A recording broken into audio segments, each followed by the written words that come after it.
ముందుగా అందరికీ ఈస్టర్ శుభాకాంక్షలు, పునరుద్ధాన పండుగ శుభాకాంక్షలు.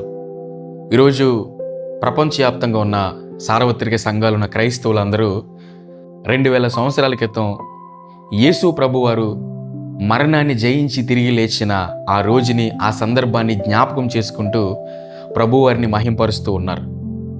అసలు పునరుద్ధానం అనగా అర్థం ఏమిటి? పునర్ అనగా తిరిగి, ఉద్ధానం అనగా లేచుట. పునరుద్ధానం అనగా తిరిగి లేచుట. మన ప్రభువారు 3వ దినాన సమాధిని గెలిచి మరణాన్ని జయించి తిరిగి లేచారు. యేసు ప్రభువారిలో ఉన్న 3 విశిష్టమైన లక్షణాలు. మొట్టమొదటిది కన్యకకు జన్మించటం. యేసు ప్రభువారు పరిశుద్ధాత్మ ద్వారా కన్యకకు జన్మించి ఈ లోకానికి వచ్చారు. కన్యకకు జన్మించిన వారంటూ ఎవరు లేరు ఈ లోకంలో. రెండవది శిలువ మరణం. యేసు ప్రభువారు పాపుల కొరకు తన ప్రాణాన్ని శిలువలో బలిగా అర్పించారు. పాపుల కొరకు ప్రాణం పెట్టిన వారంటూ ఎవరు లేరు ఈ లోకంలో. మూడవది పునరుద్ధానం. యేసు ప్రభువారు చనిపోయి 3వ దినాన సమాధిని గెలిచి మరణాన్ని జయించి తిరిగి లేచారు. ఈ 3 లక్షణాలు ప్రపంచంలో ఏ ఒక్కరితో కూడా మ్యాచ్ అవ్వవు. శిలువ మరణం ఆయన పరిపూర్ణమైన మానవుడు అని రుజువుపరిస్తే, పునరుద్ధానం ఆయన పరిపూర్ణమైన దేవుడు అని రుజువుపరిచింది.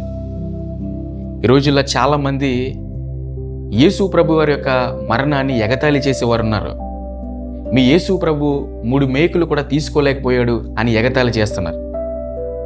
యేసు ప్రభు వారు 3 మేకులు తీసుకోవడం కాదు, ఆయన మరణాన్నే తీసేసుకున్నాడు. 3 మేకులు తీసుకోవడం కంటే మరణాన్ని తీసుకోవడం గొప్ప విషయం. ఇది ఏ మానవుడు కూడా చేయలేని పని. ఈ భూమి మీద ఎవ్వరూ కూడా, దేవుళ్ళమని చెప్పుకున్న వారు ఎవ్వరూ కూడా చేయలేని పని. యేసు ప్రభు వారు మాత్రమే మరణాన్ని జయించి తిరిగి లేచి చూపించారు. యూదులందరూ అనుకున్నారు, యేసు ప్రభు వారిని చంపేస్తే, మనం అందరం కలిసి యేసు ప్రభు వారిని చంపేస్తే ఆయన చరిత్ర ఇక్కడితో ముగిసిపోతుందని అనుకున్నారు. అయితే ఆయన చరిత్ర అక్కడి నుండి ప్రారంభమైంది. ఏ మనిషి కూడా దేవుణ్ణి చంపలేడండి.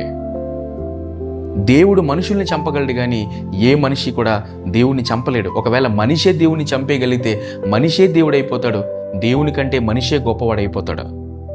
చూడండి, ఎప్పుడైనా అంతరిక్షంలోకి ఒక ర్యాకెట్ పంపిస్తే ఈ న్యూస్ ఛానల్ వాళ్ళు ఏమని చెప్తారంటే, మనిషి తలుచుకుంటే ఏదైనా సాధించేయగలడు అని మాట్లాడతారు. చూడండి, మనిషి ఎవరి సహాయం లేకుండా ఇంకొక మనిషిని తయారు చేసి చూపించగలడా? పోయిన ప్రాణాన్ని తిరిగి తీసుకురాగలడా? ఒక చచ్చిపోయిన మనిషిని తిరిగి బ్రతికించగలడా? అసలు ఎవరినో బ్రతికించడం ఎందుకు, తన ప్రాణాన్ని తన్నే చనిపోయిన తర్వాత బ్రతికించుకోగలడా? కాలాన్ని ఒకరోజు వెనక్కి తిప్పి చూపించగలడా? ఇప్పటికీ కొన్ని వ్యాధులకి మనుషులు ఎందుకు మెడిసిన్స్ కనుక్కోలేకపోయారు, మందులు ఎందుకు తయారు చేయలేకపోయారు అంటే మనిషి ఇంకా తలుచుకోలేదా, లేక తలుచుకోవడానికి ఇంకా టైం ఉందా? బైబిల్ చెప్తుంది, మనుషులకి అసాధ్యమైనవి ఉన్నవి కానీ దేవునికి అసాధ్యమైందంటూ ఏదీ లేదు. అపొస్తలుల కార్యము 2వ అధ్యాయము 24వ వచనంలో, మరణము ఆయనను బంధించి ఉంచుట అసాధ్యము గనుక దేవుడు మరణ వేదనను తొలగించి ఆయనను లేపెను. మరణము యేసు ప్రభుని బంధించి ఉంచుట అసాధ్యము. ఎందుకంటే మరణాన్ని కూడా సృష్టించింది ఆయనే.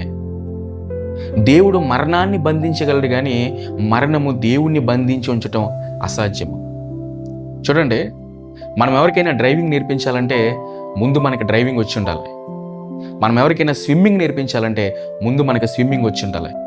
మనం ఎవరికైనా కంప్యూటర్ నేర్పించాలంటే ముందు మనకి కంప్యూటర్ వచ్చి ఉండాలి.